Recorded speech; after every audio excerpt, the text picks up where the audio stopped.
Bike বা scooty নিয়ে কাজে যাচ্ছেন কিংবা রাস্তায় বেরোচ্ছেন, তাহলে সাবধান। মমতার পুলিশ রাস্তায় গলির মোড়ে মোড়ে ঘাপটি মেরে বসে আছে। বিয়ের 11,000 কোটি টাকা দিতে হবে তো নাকি? সেই সঙ্গে আবার জুটেছে বেকার ভাতা, বেড়েছে লক্ষ্মীর ভাণ্ডারও। আর এসবের জন্য এবার সেই গরিব খেটে খাওয়া মানুষ ডেলিভারি পার্টনারদের থেকেই টাকা তুলবে মমতার সরকার। সাধারণত এগুলি অসংরক্ষিত ক্ষেত্র। এরকম যারা অনিশ্চিত কাজ করেন তারা বেকার ভাতার যোগ্য।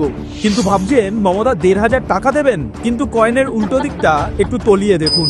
ধরুন 1,500 টাকা আপনি বা আপনার পরিবারের কেউ পাবেন বেকার ভাতা হিসেবে, কিন্তু মমতার পুলিশ টুক করে একটা চালান কেটে দিল, ব্যাস 1,000-2,000 টাকা খসে গেল।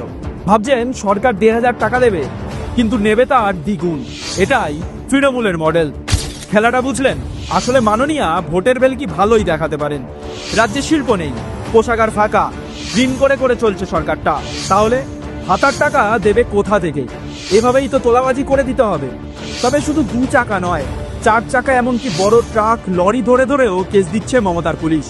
এসব শুরুও হয়ে গিয়েছে। জনগণ জেগে উঠুন। মাননীয়া তার দলের ভেলকিতে নাচবেন না। তোলাবাজ সরকারকে এবার উপড়ে ফেলুন। 26-এর নির্বাচন তোলাবাজ তৃণমূলের হবে বিসর্জন।